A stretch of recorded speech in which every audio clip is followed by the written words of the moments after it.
ഒരു കഥയെക്കുറിച്ച് ഇങ്ങനെയുള്ള യോഗങ്ങൾ ആമത്തിൽ പറയാറുണ്ട്. അത് എന്നെ സ്വാതന്ത്ര്യമാണ്.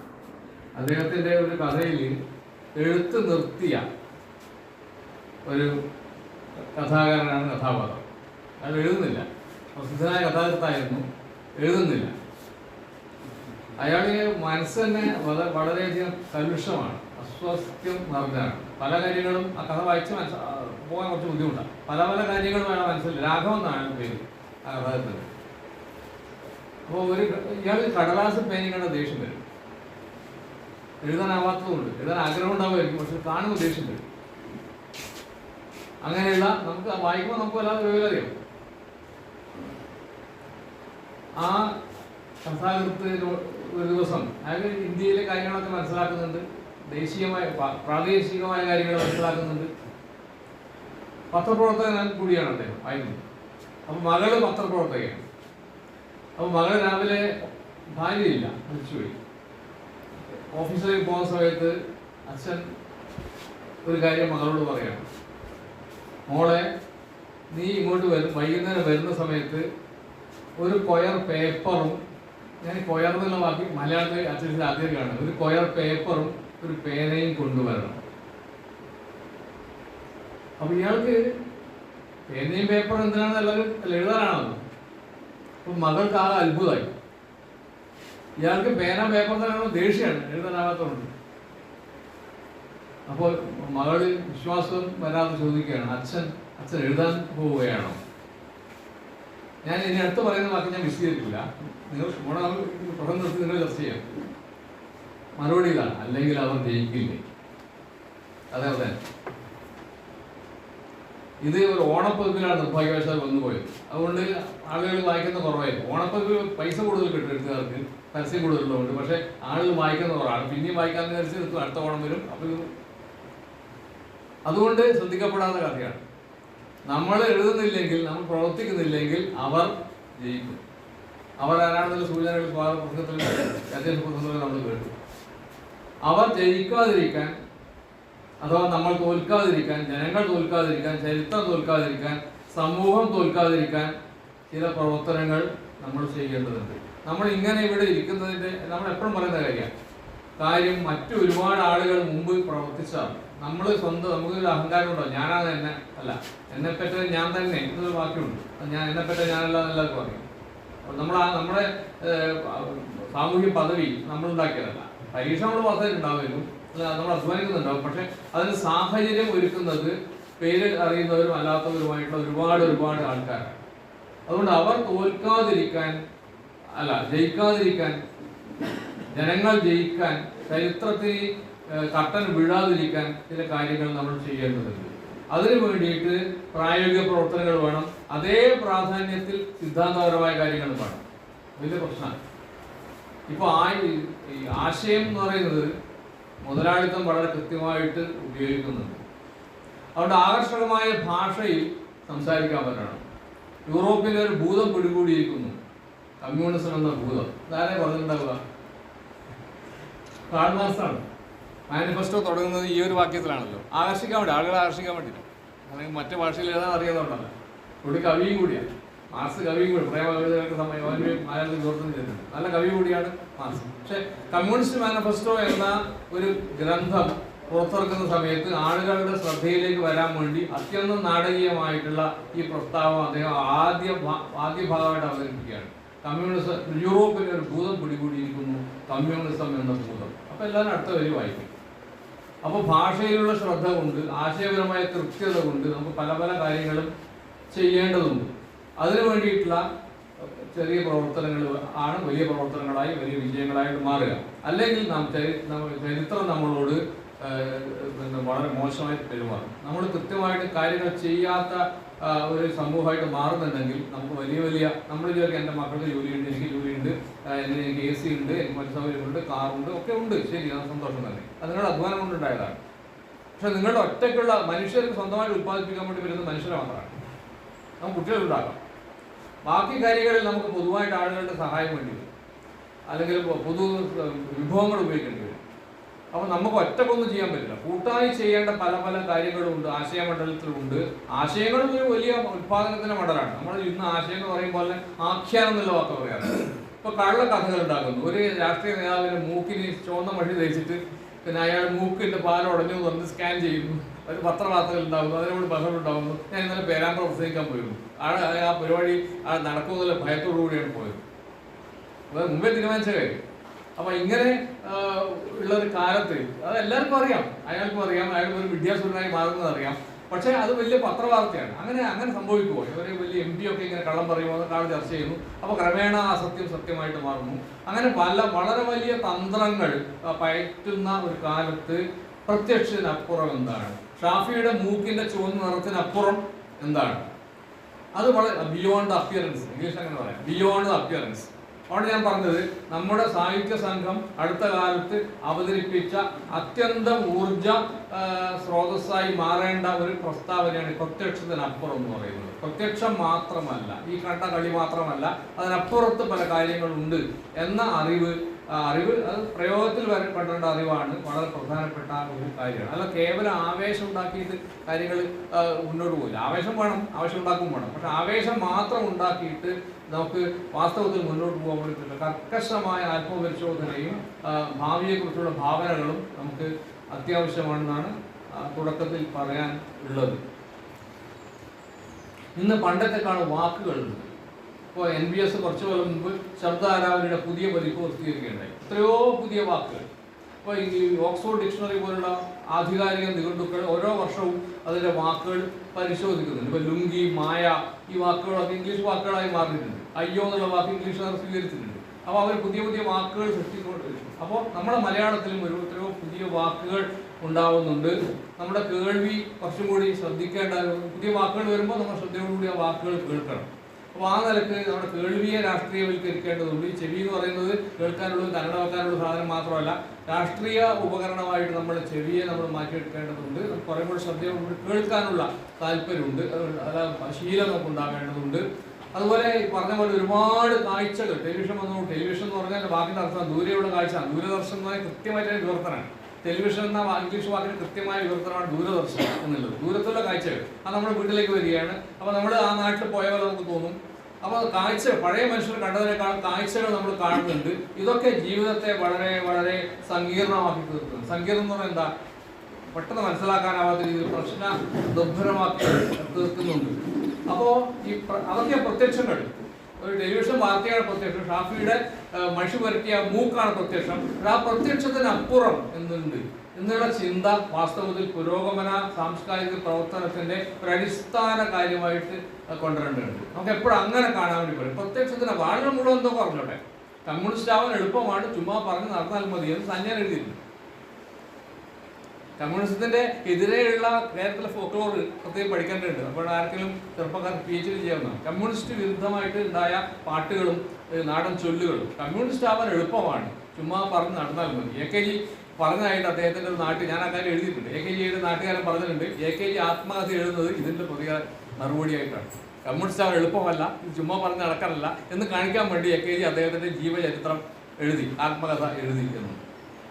AKGയുടെ നാട്ടിൽ നിന്ന് പ്രസംഗം കഴിഞ്ഞിട്ട് ബസ് സ്റ്റോപ്പിൽ അന്ന് കാറിൽ കയറുന്ന മഹാഭാവം, പഴയകാലം കാത്തിരിക്കുന്ന സമയത്ത് ഈ പ്രസംഗം കേട്ട ഒരാളെ എന്നോട് വന്ന് പറഞ്ഞാൽ ഞാൻ മാതൃഭൂമിയിൽ എനിക്ക് എഴുതിയിട്ടുണ്ട് പിൽക്കാലത്ത്.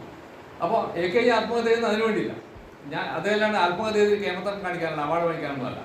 എൻ്റെ ഓർമ്മ ശരിയാണെങ്കിൽ AKGക്ക് അതിൻ്റെ പേര് ഒരു അവാർഡോ അംഗീകാരമൊന്നും കിട്ടിയിട്ടില്ല. പക്ഷേ AKG ഈ കാര്യം പറയാം, എങ്ങനെ കമ്മ്യൂണിസ്റ്റായി ജീവിക്കുന്നതിൻ്റെ ബുദ്ധിമുട്ടുകൾ എന്താണ്, കുടുംബത്തിൽ എന്താണ് ബുദ്ധിമുട്ട്. AKGയുടെ ആദ്യ വിവാഹം അലസിപ്പോയി. അപ്പോൾ ഒരു വിവാഹത്തിൽ പോലും തുടരാനാവാത്ത മട്ടിൽ ഉള്ള ഒരുപാട് കാര്യങ്ങൾ കമ്മ്യൂണിസ്റ്റുകാരൻ അക്കാലത്ത് നേരിടേണ്ടി വന്നിട്ടുണ്ട് എന്ന് അങ്ങനെ ഒരുപാട് അനുഭവങ്ങൾ. അടിയുടെ AKGയുടെ പുറം പറഞ്ഞാൽ അത് അടികൊള്ളാത്ത ഒരു ഭാഗം പോലെ അത് ശരീരത്തിൽ ഉണ്ടാവില്ല. അത്രയേറെ മർദ്ദനമേറ്റ, അതിന് ജയിലിൽ നിന്ന് ചാടുമ്പോൾ ഈ ജയിലിൻ്റെ മുകളിലെ മുള്ള് കൊണ്ടിട്ട്, ഈ മുള്ളുവേലി അതിന് മുള്ളു കൊണ്ട് AKG പുറം കയറിയിട്ടുണ്ട്. അതൊക്കെ ആത്മഹത്യയുണ്ട്, ആർക്കും അതിനാ മനസ്സിലാവുന്നതാണ്. അപ്പോൾ അങ്ങനെയൊക്കെയാണ് AKG ഉണ്ടായത്, കമ്മ്യൂണിസ്റ്റ് പ്രസ്ഥാനം ഉണ്ടായത്.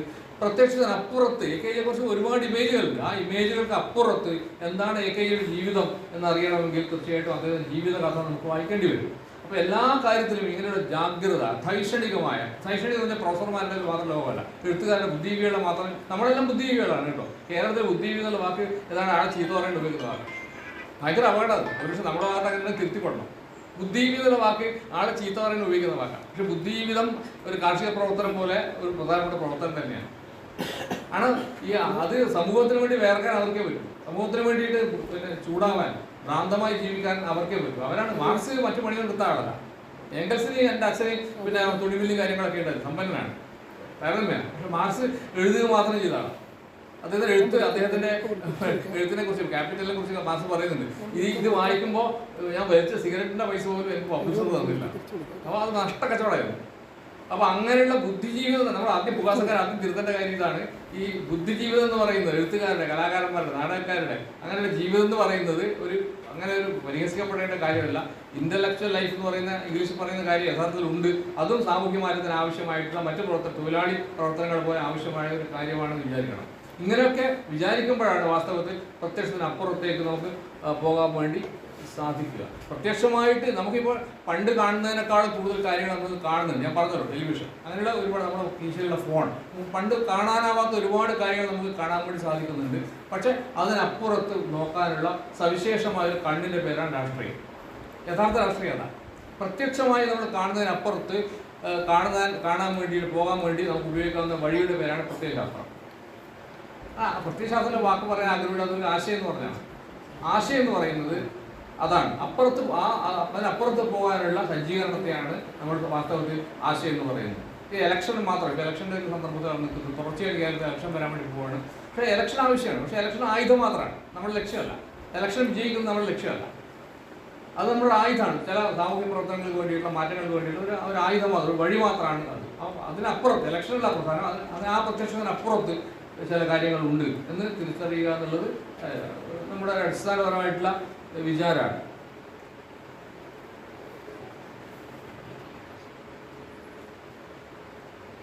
ഇനി നമുക്ക് പുരോഗമന കലാസാഹിത്യ സംഘത്തിൻ്റെ പ്രവർത്തകരാണ് നമ്മൾ. ഈ കലയുടെ ധർമ്മം തന്നെ പ്രത്യക്ഷത്തിനപ്പുറത്തുള്ള കാര്യങ്ങൾ കാണിച്ചു കൊടുക്കലാണ്. സാധാരണ അത് കല, എല്ലാ നാട്ടിലും കലയുണ്ട്. അധികാരികളുടെ ടെക്സ്റ്റുകൾ വേറെ ഉണ്ടല്ലോ. അധികാരികൾ പുറത്തുവിടുന്ന ഒരുപാട് ആശയങ്ങളുണ്ട്. നമ്മൾ സ്കൂളും കോളേജൊക്കെ, സ്കൂൾ പ്രത്യേകിച്ചു, സ്കൂൾ എന്നുള്ള വാക്കിൻ്റെ അർത്ഥം തന്നെ ട്രെയിനിങ് സെൻ്റർ എന്നാണ്. ശരിക്കും അർത്ഥം അതാണ്, പരിശീലന കേന്ദ്രം എന്നാണ്. അവർ ഭരണകൂടം എങ്ങനെയുള്ള സമൂഹത്തെ സൃഷ്ടിക്കാൻ ആഗ്രഹിക്കുന്നുവോ അതേ നിലക്ക് കുട്ടികളെ പരിശീലിപ്പിക്കാനുള്ള ഒരു പട്ടാള ക്യാമ്പ് പോലുള്ള സംവിധാനത്തെയാണ് നമുക്ക് സ്കൂൾ എന്നുള്ള വാക്ക് ക്രിയ ആയിട്ട് ഉപയോഗിക്കാം. ക്രിയ ആയിട്ട്, വെർബായിട്ട് ഉപയോഗിക്കാവുന്ന ഒരു വാക്കാണ് സ്കൂൾ. അപ്പോൾ അതിനപ്പുറത്ത് സ്കൂളിൽ പറയുന്നതിനേക്കാളും കാര്യങ്ങളുണ്ട്. സ്കൂളിൽ പറയുന്ന കാര്യങ്ങൾ ഉണ്ട്, അത് നമ്മൾ പരീക്ഷ എഴുതാൻ വേണ്ടിയിട്ട് പഠിക്കണം. പക്ഷേ സ്കൂളിൽ ഹിമാലയം ഉണ്ടാവും, പക്ഷേ ഇവിടെ തൃക്കരിപ്പൂർ കുന്നുണ്ടെങ്കിൽ അതിൻ്റെ പേരുണ്ടാവില്ല.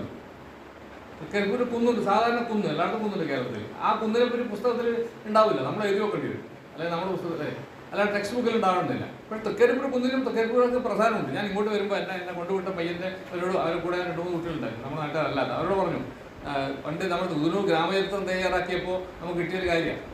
ഈ ഇടയിലക്കാട്ടെ കാവിൽ നിന്ന്, ഇവിടെയുള്ള അന്ന് മരങ്ങളിൽ നിന്ന് ഇന്ത്യൻ റെയിൽവേ ബ്രിട്ടീഷുകാർക്ക് ഈ അന്ന് സ്ലീപ്പറിന് വേണ്ടി മരം മുറിച്ചത് ഈ കാവുന്ന് കൂടിയാണ്.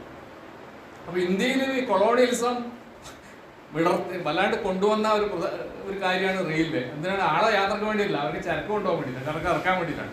അപ്പോൾ ആ എക്സ്പാൻഷനിൽ, ഈ കൊളോണിയൽ എക്സ്പാൻഷനിൽ, കൊളോണിയലിസത്തിൻ്റെ വികാസത്തിൽ ഈ അടിയിലക്കാട്ടിലെ മരങ്ങൾക്ക് സ്ഥാനമുണ്ട്. അപ്പോൾ ഇന്ത്യ ചരിത്രത്തിൽ ഈ അടിയിലക്കാട് എന്ന് പറയുന്ന ചെറിയ ദ്വീപിന് സ്ഥാനമുണ്ട്, ഇവിടുത്തെ മരങ്ങൾക്ക് സ്ഥാനമുണ്ട്. പക്ഷെ നമുക്ക് സ്കൂളിൽ പഠിക്കില്ല. ഒരു ഗ്രാമചരിത്രം തയ്യാറാക്കിയ കൊണ്ട് മാത്രം കിട്ടിയ വിവരമാണത്.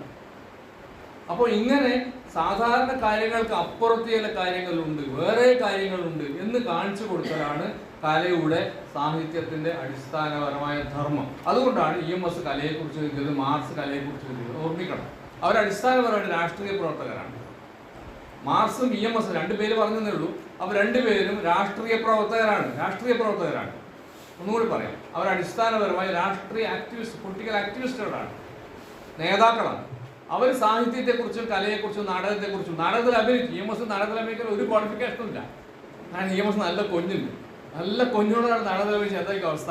പക്ഷെ അങ്ങനെ അധികം സംസാരം വേണ്ടാത്ത, ചെറിയ സംസാരം മാത്രമുള്ള ഒരു കഥാപാത്രമായിട്ട് EMS നമ്പൂതിരിപ്പാട് അടുക്കളയിൽ രംഗത്തേക്ക് അഭിനയിക്കുന്നുണ്ട്.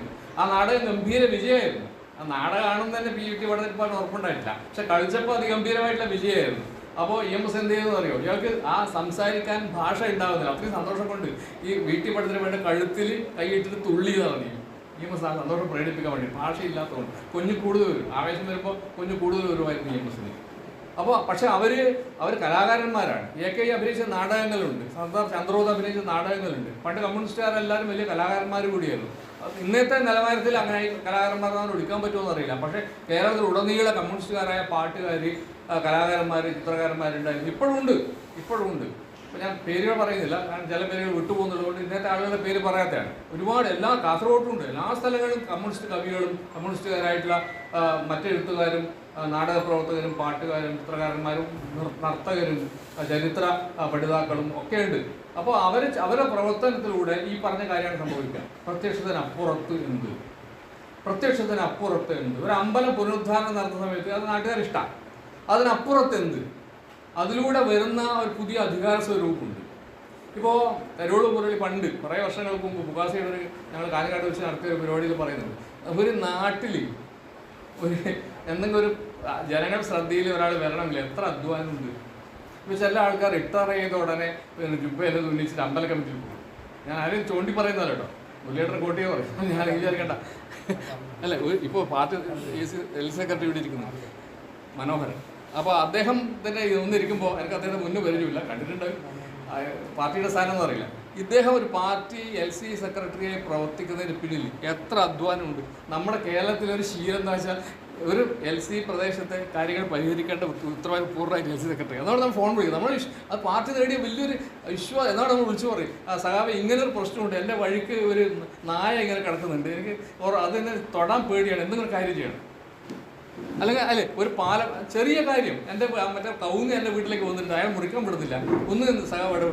ഒരു LC സെക്രട്ടറിക്ക് പാർട്ടി ചുമതലകൾ ധാരാളമുണ്ട്. പക്ഷെ ആ ചുമതലകൾക്ക് അപ്പുറത്ത് 100,000 കാര്യങ്ങൾ ചേർക്കാനുള്ള സവിശേഷമായിട്ടുള്ള ചെവിയാണ് ഇദ്ദേഹത്തിൻ്റെ. ചെവി നോക്കൂ, അതാ ഒരുപാട് ജനങ്ങളുടെ ആവശ്യങ്ങൾ കേട്ട ചെവിയാണത്. അതാണ് കേരളത്തിലെ കമ്മ്യൂണിസ്റ്റ് പാർട്ടി നേടിയിട്ടുള്ള പ്രത്യക്ഷത്തിൽ അപ്പുറത്തുള്ള സ്വീകാര്യം. അത് അധികാരം മാത്രമല്ല, ബാങ്ക് ഇവിടെ പിന്നെ ഭരണം, അങ്ങനെ ഒരുപാട് അത് തൊട്ട് ഒരുപാട് അധികാരമില്ല. കേരളത്തിൻ്റെ മുഖ്യമന്ത്രി പദം വരെയുള്ള ഒരുപാട് അധികാരങ്ങളിൽ പാർട്ടി വരാറുണ്ട്, എന്നും വരവും വേണം.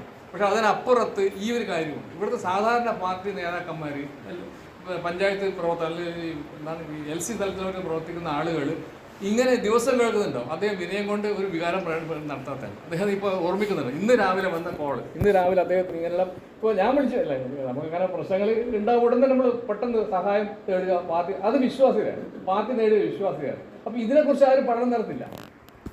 പാർട്ടിയുടെ അടിസ്ഥാനപരമായിട്ടുള്ളൊരു നന്മ എന്ന് പറയുന്നത് ഈ ഊർജ്ജമാണ്. എനിക്ക് പാർട്ടിയെ ആശ്രയിക്കാം. എൻ്റെ പ്രശ്നം വരുന്ന സമയത്ത് അതിന് ന്യായങ്ങൾ നോക്കിയിട്ട് എൻ്റെ കൂടെ നിൽക്കാൻ, അല്ലെങ്കിൽ എനിക്ക് ന്യായമില്ലെങ്കിൽ ന്യായമില്ല എന്ന് പറയാൻ മറ്റേ ആളെ ഞാൻ പ്രതിസ്ഥാനത്ത് നിൽക്കുന്ന ആളുകളെ സഹായിക്കാൻ ഒക്കെ തന്നെ പാർട്ടി ചെയ്യണം. ഞാനിപ്പോൾ എൻ്റെ ആവശ്യത്തിനോട് ഞാൻ സ്വാർത്ഥമതിയായതുകൊണ്ട് ഞാൻ ഒരു വിഷയം പറയുമ്പോൾ പാർട്ടി കൂട്ടാൻ തീരുമാനം എടുക്കില്ല, മറ്റേ വശം കൂടെ നോക്കും.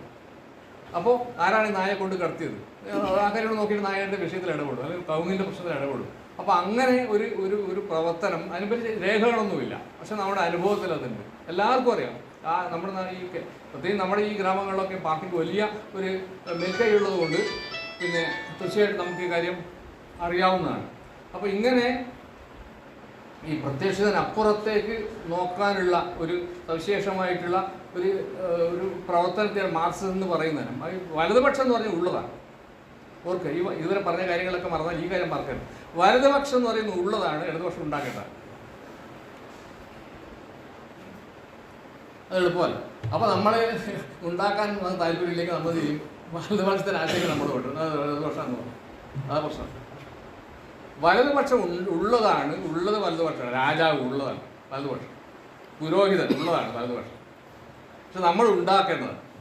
അതാണ് മാർക്സിസ്റ്റ് പ്രത്യയശാസ്ത്രത്തിൻ്റെ, മാർക്സിസ്റ്റ് സൗന്ദര്യശാസ്ത്രത്തിൻ്റെ അടിസ്ഥാന സങ്കല്പം. അതുകൊണ്ടാണ് നമ്മൾ ഇവിടുത്തെ വലതുപക്ഷത്തെ എന്തെങ്കിലും പ്രവർത്തനമുണ്ടോ, സാംസ്കാരിക പ്രവർത്തനമുണ്ടോ? പുകാസ് പോലെ സംഘടന വലതുപക്ഷത്തുണ്ടോ? പക്ഷെ അവർ ജയിക്കുന്നില്ല. പണ്ടത് 5 കൊല്ലമായിട്ട് ജയിക്കുന്നില്ല. ഇപ്പോൾ കുറച്ച് എന്തുകൊണ്ട്? വലതുപക്ഷം ഈ ലോകം എന്ന് പറയുന്ന അധികാര രൂപങ്ങൾ, ഈ സ്കൂള് ഒക്കെ വലതുപക്ഷമാണ്. വലതുപക്ഷത്തിന് ആശയമാണ്. സ്കൂൾ, കോളേജ്, സിലബസ്, പരീക്ഷ എല്ലാം വലതുപക്ഷ രൂപത്തിലാണ് അടിസ്ഥാനപരമായിട്ട്, മൗലികമായി പറയുമ്പോൾ. ഇടതുപക്ഷം എപ്പോഴും ജാഗ്രതയോടെ നിൽക്കേണ്ടതും ഉണ്ടാക്കേണ്ടതുമാണ്. ഉണ്ടാക്കാൻ എളുപ്പമല്ല, അനുസരിക്കാൻ എളുപ്പം. അതുകൊണ്ട് കമ്മ്യൂണിസ്റ്റുകാർ പറയുന്നതിന് പത്രമാധ്യമങ്ങൾ വല്ലാണ്ട് എതിർക്കും. കാരണം അത് വ്യവസ്ഥയെ എതിർക്കുന്ന ഏർപ്പാടാണ്. അതുകൊണ്ട് എപ്പോഴും എതിർപ്പുണ്ടാവും. അപ്പോൾ ഇങ്ങനെ ഈ പ്രത്യക്ഷമായിട്ടുള്ള അന്തരീക്ഷത്തിനപ്പുറത്തേക്ക് പോകാനുള്ള സവിശേഷമായ ഒരു പ്രത്യയശാസ്ത്ര നേത്രം, ഒരു പ്രത്യയശാസ്ത്രത്തിൻ്റെ കണ്ണ്, ആ കണ്ണിന് വേണ്ടിയിട്ടുള്ള പ്രവർത്തനങ്ങളാണ് ഫുകാസയൊക്കെ ഇപ്പോൾ ഏറ്റെടുക്കുന്നത്. അതുകൊണ്ട് ഞാൻ തുടക്കത്തിൽ പറഞ്ഞത്, അടുത്ത കാലത്ത് ഫുകാസ നേടിയിട്ടുള്ള അല്ലെങ്കിൽ ഫുകാസ ഉണ്ടാക്കിയിട്ടുള്ള ഗംഭീരമായിട്ടുള്ള ഒരു പ്രവർത്തനമാണ് ഈ ഒറ്റ പ്രയോഗം. പ്രത്യക്ഷത്തിനപ്പുറം പ്രയോഗം, അതിൻ്റെ വ്യാപ്തി മനസ്സിലാക്കുകയാണെങ്കിൽ ഫുകാസ നേടിയെടുത്ത അതിഗംഭീരമായിട്ടുള്ളൊരു വിജയമാണ്. അത് കേരളത്തിൽ ഒരു വാക്കായി മാറി പ്രത്യക്ഷത്തിനപ്പുറം. അത് ആരാണ് ഉണ്ടാക്കിയത് എനിക്കറിയാം, ഞാനല്ലാതെ മാത്രം എനിക്കറിയാം. അതായത് ആരാണ് ഉണ്ടാക്കിയത് അത് എനിക്കത് നിശ്ചയമില്ല, ഞാൻ ചോദിച്ചിട്ടില്ല. അപ്പോൾ അത് വളരെ പ്രധാനപ്പെട്ട ഒരു ആശയമായിട്ട് ഞാൻ പറയാണ്. ഞാൻ കുറച്ച് നല്ലതാണ് പരത്തി പറഞ്ഞു. അത് ഇതിൻ്റെ പ്രാധാന്യം നമുക്ക് ബോധ്യപ്പെടണമെന്ന താല്പര്യത്തിൽ ആണ്. ഈ നവോത്ഥാനം എപ്പോഴും ചെയ്തത് ഒരു പുതിയ കണ്ണ് തന്നു. നവോത്ഥാനം, നവം എന്ന് പറഞ്ഞാൽ പുതിയതാണ്, പുതിയ ഉണർവ് നവോത്ഥാനം എന്നുള്ള വാക്കിൻ്റെ അർത്ഥം നമുക്ക് എല്ലാവർക്കും അറിയാം. അപ്പോൾ നവോത്ഥാനം പുതിയ കണ്ണ് തന്നു, പുതിയ കണ്ണ്. ഇപ്പോൾ നവോത്ഥാനം ഇന്നലെ ഞാൻ പേരാമ്പ്ര അവിടെ പോയെന്ന് പറഞ്ഞില്ലേ, അത് 135 കൊല്ലം മുമ്പ് പ്രസിദ്ധീകരിച്ച ഒരു നോവലിൻ്റെ വാർഷികം, 135 വാർഷികം ആഘോഷിക്കുന്ന പരിപാടിയായിരുന്നു. അതിനുവേണ്ടിയാണ് പോയത്. ചെറുവരത്ത് ചാത്തുനായർ എന്ന് പറയുന്ന ആൾ എഴുതിയ മീനാക്ഷി എന്ന നോവലിൻ്റെ 135 വാർഷിക പരിപാടിയിൽ പങ്കെടുക്കാൻ വേണ്ടിയിട്ടാണ് ആ ഭാഗത്തേക്ക് പോയത്. ആ നോവൽ ആ നാട്ടുകാർ അന്ന് ഇഷ്ടപ്പെടാത്ത നോവലാണ്. കാരണം ആ നോവലിലെ ഒരു വിഷയം എന്ന് പറഞ്ഞാൽ കോരപ്പുഴ എന്ന് എല്ലാവർക്കും അറിയാമല്ലോ. കോരപ്പുഴ പാലത്തിനപ്പുറത്ത് നായർ സ്ത്രീകൾ പോയാൽ അവരെ ജാതിയിൽ നിന്ന് പുറത്താണ്. അതായത് ഒരു വിഷയം. അപ്പോൾ ഈ ചെറുവരത്ത് ചാത്തുനായരുടെ ഭാര്യ മാധുവമ്മയെ ഇദ്ദേഹം കോഴിക്കോട് BM സ്കൂളിലെ മലയാളം ഭാഷ. അപ്പോൾ അയാൾക്ക് അവിടെ താമസിക്കണം. അന്ന് ഈ 1890 റെയിൽപാലമൊന്നുമില്ല, 1904 റെയിൽപാലം വരുന്നത്. അപ്പോൾ ഇദ്ദേഹത്തിന് ഭാര്യയെ കൂടെ കൂട്ടി അവിടെ താമസിക്കണം. ആ താല്പര്യത്തിൽ ഭാര്യ അങ്ങോട്ട് കൊണ്ടുപോയി. അത് ഉണ്ടാക്കിയ ആ പ്രശ്നം പക്ഷേ അയാൾ ധീരൻ, അയാൾ ഗവൺമെൻറ് ഉദ്യോഗസ്ഥനായതുകൊണ്ട്, ബ്രിട്ടീഷുകാരുടെ കാലമായതുകൊണ്ട്, ബാസൽ ഇവാഞ്ചലിക്കൽ മിഷൻ BM സ്കൂളിലെ മാഷായതുകൊണ്ടൊക്കെ അദ്ദേഹത്തിന് നല്ല ധൈര്യം ഉണ്ടായിരുന്നു. ആ ധൈര്യം അദ്ദേഹം പ്രകടിപ്പിക്കുന്നത് പല നിലക്കാണ്. ഒരു നില ഈ നോവൽ മീനാക്ഷി എന്ന് പറയുന്ന സ്വാതന്ത്ര്യത്തിന് വേണ്ടി പ്രവർത്തിക്കുന്ന ഒരു സ്ത്രീയെ കുറിച്ചുള്ള ഈ നോവലാണ്. ഇന്ദുലേഖയുടെ ഒരു അനുകരണമായിട്ട് വന്ന നോവലാണ്. പക്ഷേ ഇന്ദുലേഖയെക്കാളും വലിയ, ഇന്ത്യയിൽ അവതരിപ്പിച്ചതിനേക്കാളും വലിയ പ്രശ്നങ്ങൾ ആ നോവലിൽ ഉണ്ട്. ഞാൻ പറയുന്ന ഈ കാര്യം ഇതാണ്, നമ്മുടെ നവോത്ഥാനം നമുക്ക് കാര്യങ്ങൾ കാണാനുള്ള പുതിയ കണ്ണ് തന്നെ ഒരു പ്രസ്ഥാനമാണ്. പക്ഷെ ഇന്ന് നവോത്ഥാനത്തിലെ മുഖ്യമായ ആശയം എന്താണ്? ധിക്കാരം എന്നുള്ളത്. ധിക്കാരം, നന്മയ്ക്ക് വേണ്ടിയുള്ള ധിക്കാരം, വ്യക്തിത്വത്തിന് വേണ്ടിയുള്ള ധിക്കാരം. അതാണ് നവോത്ഥാനത്തിൻ്റെ പ്രധാനപ്പെട്ട കാര്യം. അത് രാജാവിന് അനുകൂലമല്ല, പുരോഹിതന്മാർക്ക് അനുകൂലമല്ല, അധികാര സ്ഥാനങ്ങൾക്ക് അനുകൂലമല്ല. ഇന്ദുലേഖ എന്ന നോവലായിട്ട് ഭയങ്കര രീതിയിൽ വായിക്കാം. ഇന്ദുലേഖയിലെ പ്രധാനപ്പെട്ട തർക്കം ഇംഗ്ലീഷ് പഠിക്കാൻ ചിന്നനെ മദ്രാശിയിൽ കൊണ്ടുപോകണമെന്നില്ല. മാധവൻ മദ്രാശിയിൽ ഇംഗ്ലീഷ് പഠിച്ചു. ചിന്നൻ എന്ന് പറയുന്ന ഒരു ശീനുപട്ടണ മകനുണ്ട്, അയാളെ ഇംഗ്ലീഷ് പഠിക്കാൻ വേണ്ടിയിട്ട് മദ്രാസിൽ കൊണ്ടുപോകണം. അത് ഇന്ദുലേഖയിലെ ഒന്നാമത്തെ പാരഗ്രാഫ്, ഒന്നാമത്തെ ഖണ്ഡികയിൽ തന്നെ അമ്മാമൻ സിദ്ധാന്തം കാണിക്കരുത് എന്ന് പറയുന്നത്. അതൊരു വാക്യമുണ്ട്. സിദ്ധാന്തം എന്ന് പറഞ്ഞാൽ വാശി എന്നർത്ഥം. ആ സന്ദർഭത്തിൽ അമ്മാമൻ വാശി കാണിക്കരുത്. ആലോചിച്ച് നോക്കുക, ഈ നമ്മുടെ വടക്കൻ കേരളത്തിൽ അന്ന് നായർ തറവാടുകൾ അമ്മാവൻ എന്ന് പറഞ്ഞാൽ, അച്ഛൻ എന്ന് പറഞ്ഞാൽ പ്രധാനമല്ല. അച്ഛൻ ഇരുട്ടിൽ വരും, ഇറ്റത്ത് പോകും. അച്ഛൻ പ്രധാനമല്ല. അച്ഛൻ വേറെ സ്ഥലത്ത് അമ്മാവനായിരിക്കുന്നു മാത്രം. എൻ്റെ അച്ഛൻ നില പ്രധാനമല്ല ഹിന്ദുക്കളുടെ ഇടയിൽ. പ്രത്യേകിച്ച് ഉയർന്ന കൊട്ടേഷനിലാണ്, ജാതിയിൽ. അങ്ങനെ മനസ്സിലാൻ വേണ്ടി പറഞ്ഞതാണ്, ഞാൻ ഉയർന്ന ജാതിയാണ് വിചാരിക്കുന്നത്. അപ്പോൾ ഈ അമ്മാവൻ്റെ അധികാരത്തെ ധിക്കരിക്കുന്ന ഒരു മാധവനെയാണ് നമ്മൾ നാടകത്തിലല്ല ഈ ഇന്ദുലേഖയുടെ ആദ്യത്തെ ഖണ്ഡികയിൽ കാണുന്നത്. കാരണം മദ്രാസിലെ വാക്ക് പ്രധാനമാണ്. മദ്രാസ് നഗരമാണ്. നഗരം മുതലാളിത്താണ്. മുതലാളിത്തിന് ഇതൊന്നും താല്പര്യമില്ല. മുതലാളിത്തിന് ഒറ്റ താല്പര്യമില്ല, കച്ചവടം നന്നായി നടക്കണം. മുതലാളിത്തിന് അങ്ങനെ പോസിറ്റീവായിട്ടുള്ള ഗുണമുണ്ട്. മുതലാളിത്ത് നമ്മളിത് അറിയാണ്ട് കൊഞ്ഞനം കാട്ടാൻ പാടില്ല. മുതലാളിത്തിന് ഒരുപാട് ഗുണങ്ങളുണ്ട്. ഇപ്പോൾ ആനന്ദതീർത്ഥ സ്വാമി ഇതൊക്കെ വിട്ടാണ്. ആനന്ദതീർത്ഥ സ്വാമി അദ്ദേഹം പഠിച്ച മദ്രാശി സ്വാമി ആനന്ദതീർത്ഥൻ. അയാൾ ബ്രാഹ്മണനാണ്. അദ്ദേഹത്തിന് അച്ഛൻ എന്താണ് തലശ്ശേരിയിലെ പോർട്ടുണ്ടായിരുന്നു. പോർട്ടിലെ പ്രധാനപ്പെട്ട ഒരു എഞ്ചിനീയർ പദവിയുള്ള ഉദ്യോഗസ്ഥനായിരുന്നു. ഫിസിക്സാണ് പഠിച്ചത് CV രാമൻ്റെ അതേ ക്ലാസ്സിൽ. പിന്നീട് നോബൽ സമ്മാനം കിട്ടിയ രാമൻ ഇഫക്റ്റിൻ്റെ ആളായിട്ടുള്ള CV രാമൻ്റെ അതേ ക്ലാസ്സിലോ തൊട്ട ക്ലാസ്സിലോ ആണ് സ്വാമി ആനന്ദതീർത്ഥൻ മദ്രാസ് യൂണിവേഴ്സിറ്റിയിൽ ഫിസിക്സ് വകുപ്പിൽ പഠിച്ചത്. അപ്പോൾ മദ്രാശിയുടെ ഗുണം എന്ന് പറഞ്ഞാൽ അദ്ദേഹം മനസ്സിലായെന്ന് അറിയാം. അദ്ദേഹം മദ്രാശിയെ പറ്റി പറയുമ്പോൾ മനസ്സിലായത്? ചെയ്യാന്ന് ആരും പറയുന്നില്ല. അതായത് മാധവന്റെ നോവൽ, ഇപ്പോൾ ഉണ്ണിമാധവന്റെ നോവൽ വന്നു, വായിക്കണം. അത് സ്വാമിയെ കുറിച്ചുള്ള നോവലാണ്. ഞാൻ നോവൽ വായിച്ചിട്ടില്ല. ആ ചെയ്യാന്ന് ആരും പറയുന്നത് കേൾക്കുന്നില്ല. ചെയ്യാന്ന് പറഞ്ഞാൽ അന്ന് ഈ ഭാഗത്തുള്ള വഴികളിൽ പിന്നെ ഈ കീഴാളരായിട്ട് ദളിതരായിട്ട് ആളുകൾ നടക്കുമ്പോൾ ചെയ്യാന്ന് വിളിക്കണം. എന്തെന്ന് അറിയോ? ഈ തീണ്ടൽ ഒഴിവാക്കാൻ. മറ്റ് ഉയർന്ന ജാതിയിൽപ്പെട്ട ആളുകൾ ഇവരെ കണ്ടാൽ തീണ്ടും, ഇത്ര അടിയിൽ നടക്കലുണ്ട്. അത് ഒഴിവാക്കാൻ വേണ്ടിയിട്ട് ആ പാവങ്ങൾ ചെയ്യാന്ന് വിളിക്കും. എൻ്റെ ഐഡന്റിറ്റി കാർഡാണ് അത് ശബ്ദരൂപത്തിൽ വരും. ഞാനൊരു ദളിതനാണ്, ഞാനൊരു പുലയനാണ്, ഞാൻ അങ്ങനെയുള്ള ആളാണ് കാണിക്കാൻ വേണ്ടി ഞാൻ തന്നെ ഉണ്ടാക്കുന്ന ഒച്ചയാണ് ഈ ചെയ്യാന്നുള്ള ഒച്ച. അപ്പോൾ ഇദ്ദേഹം ആനന്ദതീർത്ഥ സ്വാമി അദ്ദേഹം അവിടെ പോയപ്പോൾ ഇതാരും മദുരാശി നഗരത്തിൽ ഇതേടി കേൾക്കുന്നില്ല, ഈ ഒച്ചയേടി കേൾക്കുന്നത്. അത് സ്വന്തമായി നടക്കാം, പല നിറത്തിലുള്ള ആൾക്കാർ നടക്കുന്നുണ്ട്, ഒരു ഒച്ചയും കേൾക്കുന്നില്ല. അപ്പോൾ അദ്ദേഹത്തിന് മനസ്സിലായി ഈ മുതലാളിത്തത്തിന് ഇങ്ങനെ ചില ഗുണങ്ങളുണ്ട്, അതിന് ലാഭമാണ് പ്രധാനം, അല്ല ജാതിയും മതമൊന്നും വിഷയമല്ല. അങ്ങനെ അത് ഫിസിക്സുമായി അദ്ദേഹം പഠിച്ച ഫിസിക്സ് എന്ന് പറയുന്ന വിഷയം ലിബറേറ്റിംഗ് ആണ്, ശാസ്ത്രമാണല്ലോ. ആ ഫിസിക്സും ഈ മദുരാശി നഗരത്തിൻ്റെ ഈ ചിത്രം തമ്മിൽ ബന്ധിപ്പിക്കാൻ വേണ്ടി അദ്ദേഹത്തിന് കഴിയുന്നില്ല. അങ്ങനെയാണ് അദ്ദേഹം സന്യാസിയാവാൻ തീരുമാനിക്കുന്നത്. അദ്ദേഹം നേരെ അദ്ദേഹത്തിന് അറിയാം, നേരെ സ്വാമി അദ്ദേഹത്തിനടുത്ത് പോയി, ശ്രീനാരായണ ഗുരുവിൻ്റെ അടുത്ത് പോയി. ഞാൻ ക്വസ്റ്റ്യൻ പറയാം. ശ്രീനാരായണ ഗുരു നേരിട്ട് സന്യാസം കൊടുത്ത അവസാനത്തെ ആളാണ് സ്വാമി അനന്തതീർത്ഥൻ. അപ്പോൾ ശ്രീനാരായണ ഗുരു വളരെ നാടകീയ ഭാവനയുള്ള മനുഷ്യനാണ്, കവിതയൊക്കെ എഴുതുന്ന ആളാണ്, ഫിലോസഫറാണ്. അദ്ദേഹം ഒരു കാപ്പി കുടിച്ചുകൊണ്ടിരിക്കുകയായിരുന്നു. ആ കാപ്പി പകുതി കുടിച്ചിട്ട് ഈ പൂണൂലുള്ള ഇയാൾ കൊടുത്തു. ഇയാൾ കുടിക്കുമോ നോക്കാൻ വേണ്ടി കുടിച്ചു. അപ്പോൾ മനസ്സിലായി ജാതിയില്ല. അങ്ങനെയാണ് ഇദ്ദേഹത്തെ ശിഷ്യനാക്കാൻ തീരുമാനിക്കുന്നത്. ഇത് ഞാൻ ഉണ്ടാക്കി പറയുന്നതാണ് കേട്ടോ. അദ്ദേഹത്തിൻ്റെ ആ ജീവചരിത്രങ്ങൾ വായിക്കാം.